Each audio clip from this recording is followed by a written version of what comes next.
صبری هست که 300 ثواب دارد، صبری هست که 600 ثواب دارد، صبری هست که 900 ثواب دارد. میگه صبری که 300 ثواب دارد همونی هست که تو در عبادت الله مهربان صبر داری.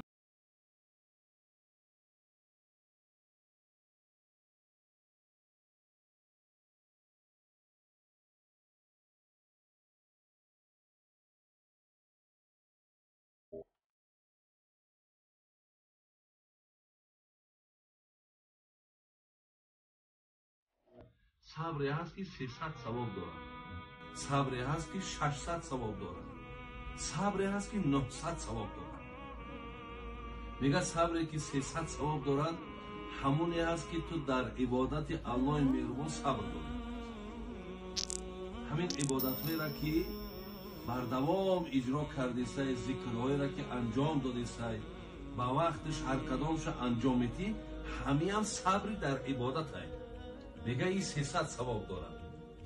600 ثوابش همون صبری هست که در نافرمانی خدا صبر میکنی. هر چیزی را که خداوند نهی کرده است که نزدیک نشه، تو صبر کردی نزدیک نشیدی، انمی صبر 600 ثواب دارد. از دستت میه همون کار انجام دادن، لیکن نمیکنی، صبر میکنی، انمی 600 ثواب دارد. ولی 900 ثوابش حاجی بابا همون ثوابی هست. میگه که وقتی بنده بسیار در مصیبت بزرگ و اولی بار مبتلا شود، مصیبت اولی بار بسیار مصیبتی وزنینه. خیلی که در حدیث ها خوانده بودیم، میگه پیامبر نازنین ما پیش یک گورستان گذشت، مادر بالای قبر گریه میکرد، برای فرزندش گریه میکرد. پیامبر گفت که واصبری و تقی، مادری عزیز گفت از خدا بترس و صبر کن. مسئله حرکتایی که تو داری اینها خیری ندارد، تو صبر کن، از الله بترس. ما نشناخت که این پیامبر است. بعدا معرفیش کردن که میدانی همین کسی که تو را نصیحت کرد همین پیامبر بود. حتی این مادر برگشته میگه در عوضش گفت اولی مقصد تو مصیبت ها ندیده ای. اگر مصیبت ها میدیدی مقصد من این خیلی گب نمیزدی، ولی مصیبت به سرت بیا بعد میفهمی. بعد گفتنش که ای مادر این حضرت بود، این پیامبر نازنین بود. وقتی آمد عذرخواهی کرد گفت من نفهمیدم، همونجا پیامبر ما گفت انما صبر عند صدمة الاولی. همین حالت اولی که بالای تو گفت مادر مصیبت آمد، در همین صبر کردن تو گفت بسیار اجر بزرگ دارد.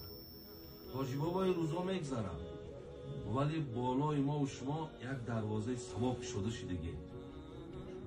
این دروازه ثواب هم بالا ما نپشانید. این ثواب هایی که حاضر در همین خانه الله مهربان داده است، ایرا گرفتن در کار است، ایرا رها کردن در کار نیست.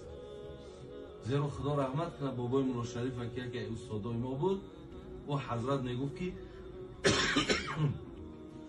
ما بلا را به کس عطا نکنیم تا که نامش ز اولیا نکنیم.